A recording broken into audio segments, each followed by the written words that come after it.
ஷர்மிளா வணக்கம். தேர்தல் நெருங்கியிருக்கக்கூடிய சூழ்நிலையில் தலைமை தேர்தல் அதிகாரி மிக முக்கியமான அறிவிப்பு ஒன்றை வெளியிட்டிருக்கிறார். அதில் பொதுவாக வாக்களிக்க செல்லும் போது வாக்காளர் அடையாள அட்டை கொண்டு செல்வது வழக்கம். ஒருவேளை வாக்காளர் அடையாள அட்டை இல்லை என்றால் மாற்று வழி என்ன என்பது தொடர்பாகவும் முன்கூட்டியே செய்யப்பட்ட ஏற்பாடுகள் என்ன, வாக்காளர்கள் குழப்பம் அடையாமல் தெளிவாக சென்று வாக்களிக்க வேண்டும் என்பதற்காக தேர்தல் ஆணையம் செய்யப்பட்ட ஏற்பாடுகள் குறித்தும் அந்த அறிவிப்பில் இடம்பெற்றிருக்கிறது. அந்த அறிவிப்பில் நடைபெறுகின்ற 2026ஆம் ஆண்டுக்கான சட்டமன்ற தேர்தலில் வாக்காளர் புகைப்பட அடையாள அட்டை வழங்கப்பட்டிருக்கூடிய அனைத்து வாக்காளர்களும் அவர்களின் வாக்களிப்பதற்கு முன்னர் வாக்குச்சாவடியில் தங்களுடைய அடையாளத்தை மெய்ப்பிப்பதற்காக வாக்காளர் புகைப்பட அடையாள அட்டையை அளிக்க வேண்டும் என தேர்தல் ஆணையம் உத்தரவிட்டிருக்கிறது. வாக்காளர் புகைப்பட அடையாள அட்டை அளிக்க முடியாதவர்கள், ஒருவேளை வாக்காளர் புகைப்பட அடையாள அட்டை இல்லை என்றால் என்ன செய்ய வேண்டும் என்ற மற்றொரு ஆப்ஷன் கொடுக்கப்பட்டிருக்கிறது.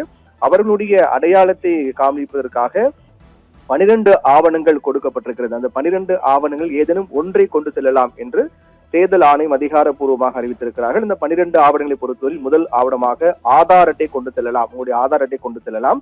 அல்லது மகாத்மா காந்தி தேசிய ஊரக வேலை உறுதியளிப்பு திட்டத்தின் பணி அடையாள அட்டை கொண்டு செல்லலாம்.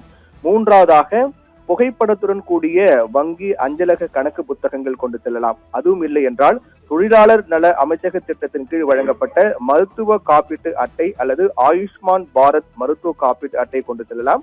அதுவும் இல்லை என்றால் ஓட்டுநர் உரிமம் டிரைவிங் லைசன்ஸ் கொண்டு செல்லலாம். அதுவும் இல்லை என்றால் வருமான வரி நிரந்தர கணக்கு எண் அதாவது பான் கார்டு கொண்டு செல்லலாம். மற்றொரு ஆப்ஷனாக தேசிய மக்கள் தொகை பதிவேட்டின் கீழ் இந்திய தலைமை பதிவாளரால் வழங்கப்பட்ட திறன் அட்டை கொண்டு செல்லலாம். இந்திய கடவுச்சீட்டு கொண்டு செல்லலாம், பாஸ்போர்ட் கொண்டு செல்லலாம். அப்படி இல்லை என்றால் புகைப்படத்துடன் கூடிய ஓய்வூதிய ஆவணம் கொண்டு செல்லலாம். அதுவும் இல்லை என்றால் மத்திய மாநில அரசுகள் பொதுத்துறை நிறுவனங்கள் வரையறுக்கப்பட்ட பொது நிறுவனங்களில் தொழிலாளர்களுக்கு வழங்கப்பட்ட புகைப்படத்துடன் கூடிய பணி அடையாள அட்டை கொண்டு செல்லலாம் என தெரிவிக்கப்பட்டிருக்கிறது. மற்றொரு வாய்ப்பாக பாராளுமன்ற சட்டமன்ற சட்ட மேலவை உறுப்பினர்களுக்கு வழங்கப்பட்டிருக்கூடிய அடையாள அட்டை கொண்டு செல்லலாம். அல்லது இந்திய அரசின் சமூக நீதி மற்றும் அதிகாரமளித்தல் அமைச்சகத்தால் வழங்கப்பட்ட இயலாமைக்கான தனித்துவமான அடையாள அட்டையை கொண்டு செல்லலாம். இது போன்று 12 ஆவணங்கள் கொடுத்திருக்கிறார்கள். இந்த 12 ஆவணங்கள், அதாவது 12 ஆவணங்கள் எதற்கு என்றால் வாக்காளர் புகைப்பட அடையாள அட்டை இல்லை என்றால் முதல் வாய்ப்பு வாக்காளர் புகைப்பட அடையாள அட்டை கொண்டு செல்ல வேண்டும் வாக்களிக்கும் போது. அது இல்லை என்றால் மாற்று வழி என்ன என்பதற்கு இந்த 12 ஆவணங்கள் ஏதேனும் ஒன்றை கொண்டு செல்ல வேண்டும். இது கொண்டு சென்றால் மட்டும்தான் வாக்களிக்க முடியும் என்பதும் குறிப்பிடத்தக்கது. அடுத்த கட்டமாக வாக்காளர் பட்டியலில் வாக்காளருடைய வரிசை எண்ணை அறிந்து கொள்வதற்காக புகைப்பட வாக்காளர் சீட்டிற்கு பதிலாக வாக்காளர் தகவல் சீட்டினை அச்சிட்டு வழங்க தேர்தல் ஆணையம் முடிவு செய்திருப்பதாக தெரிவிக்கப்பட்டிருக்கிறது. வாக்குச்சாவடியினுடைய பெயர், வாக்குப்பதிவு நாள், நேரம் போன்றவை இடம்பெற்றிருக்கும். அந்த சீட்டில் மாவட்ட தேர்தல் அலுவலரால் வாக்குப்பதிவு நாளுக்கு 5 நாட்கள் முன்னரே, அதாவது வாக்குப்பதிவு நடைபெறுகிறது என்றால் ஏப்ரல் 23 வாக்குப்பதிவு என்றால் 5 நாட்களுக்கு முன்னரே அனைத்து வாக்காளர்களுக்கும் வாக்காளர் தகவல் சீட்டு வழங்கப்படும். 5 நாட்களுக்கு முன்னதாக வழங்கப்பட்டு எங்கு வாக்களிக்க வேண்டும், எந்த வரிசை எண் என்ன, எந்த வாக்குச்சாவடி உள்ளிட்ட அனைத்து தகவல்களும் அதில் கொடுக்கப்பட்டிருக்கும். அது 5 நாட்களுக்கு முன்னதாக ஒவ்வொரு வாக்காளர்களுக்கு வழங்கப்படும் என்றும் தெரிவிக்கப்பட்டிருக்கிறது. வாக்குச்சாவடியில் வாக்காளர் தகவல் சீட்டு அடையாளத்தை மெய்விப்பதற்கான ஆவணமாக ஏற்றுக்கொள்ளப்படாத, அதாவது 12 ஆவணங்கள் கூறியிருக்கிறார்கள் அல்லவா, அந்த 12 ஆவணங்கள் மட்டும்தான் ஆவணமாக ஏற்றுக்கொள்ளப்படும். இந்த பதிவு சீட்டு, அதாவது 5 நாட்களுக்கு முன்னதாக வழங்கப்படக்கூடிய அந்த வாக்குச்சீட்டு என்பது அதில் விவரங்கள் இடம்பெற்றிருக்குமே தவிர அது அடையாள ஆவணமாக கருதி கொள்ளப்படாது. ஒன்லி விவரங்கள் மட்டும்தான் இடம்பெற்றிருக்கும், அடையாள ஆவணம் கிடையாது. அடையாள ஆவணம் என்பது வாக்காளர் புகைப்பட அடையாள அட்டை அல்லது கொடுக்கப்பட்டிருக்கும் 12 ஆவணங்கள் ஏதேனும் ஒன்றுதான் அடையாள அட்டையாக, அடையாள ஆவணமாக கருதப்படும். மற்றபடி 5 நாட்களுக்கு முன்னதாக கொடுக்கப்படக்கூடிய இந்த பதிவு சீட்டில் விவரங்கள் மட்டும் இடம்பெற்றிருக்கும், அது அடையாள ஆவணம் கிடையாது என்பதையும் தெளிவுபடுத்தியிருக்கிறார்கள்.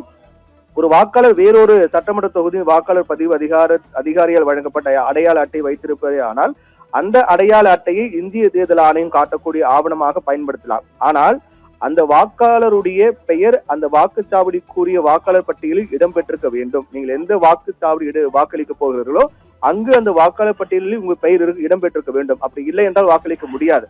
வாக்காளர் புகைப்பட அடையாள அட்டை அல்லது இந்திய தேர்தல் ஆணையத்தால் வரையறுக்கப்பட்ட 12 ஆவணங்களில் எந்த ஒரு அடையாள ஆவணம் வைத்திருப்பதால் மட்டுமே ஒரு வாக்காளர் தன்னுடைய வாக்கை செலுத்திவிட முடியாது. மாறாக அவருடைய பெயர் வாக்குச்சாவடிக்கு அனுப்பப்பட்ட வாக்காளர் பட்டியல் இடம்பெற்றிருந்தால் மட்டும்தான் அவர் வாக்குரிமை செலுத்த தகுதியுடையவர் ஆவார் என்றும் தெரிவித்திருக்கிறார்கள். 12 ஆவணங்கள் ஒன்று இருந்தால் போதும் என்று முடிவு வர முடியாது. மாறாக நீங்க எங்கு வாக்குச்சாவடி வாக்களிக்க போகிறீர்களோ அங்கு அந்த வாக்காளர் பட்டியல் உங்களுடைய பெயர் இடம்பெற்றிருக்க வேண்டும் என்றும் தெரிவிக்கப்பட்டிருக்கிறது. அதே போன்று 1950ஆம் ஆண்டு மக்கள் பிரதிநிதித்துவ சட்டத்தின் பிரிவு 20A கீழ் பதிவு பெற்றுள்ள வெளிநாடு வாழ் இந்தியர்கள் அவங்களுடைய கடவுச்சீட்டில் இருக்கக்கூடிய விவரங்களை அடிப்படையாக கொண்டு அவங்களுடைய அசல் கடவுச்சீட்டின் அடிப்படையில் மட்டுமே அவங்களுடைய அடையாளம் வாக்குச்சாவடியில் மெய்ப்பிக்கப்பட வேண்டும் என்றும் தெளிவுபடுத்துகிறார்கள். மிக முக்கியமாக இதில் தெரிந்து கொள்ள வேண்டிய விடயம் என்னவென்றால் 5 நாட்களுக்கு முன்னதாக உங்களுக்கு வாக்குச்சீட்டு, அதாவது விவரங்கள் அடங்கிய சீட்டு ஒன்று வழங்கப்படும். எந்த வாக்குச்சாவடி, வரிசை எண் என்ன என்பது போன்ற தொடர்பான விவரங்கள் அடங்கிய சீட்டு என்பது 5 நாட்களுக்கு முன்னதாக வழங்கப்படும் ஒன்று. மற்றொன்று அடையாள புகைப்பட அட்டை, வாக்காளர் அடையாள புகைப்பட அட்டையை கொண்டு செல்ல வேண்டும். அது இல்லை என்றால் 12 ஆவணங்கள் கொடுக்கப்பட்டிருக்கிறது, அது ஒன்று கொண்டு செல்லலாம். இது போன்ற மிக முக்கியமான தகவலையும் தேர்தல் ஆணையம் வெளியிட்டிருக்கிறார்கள் ஷர்மிளா.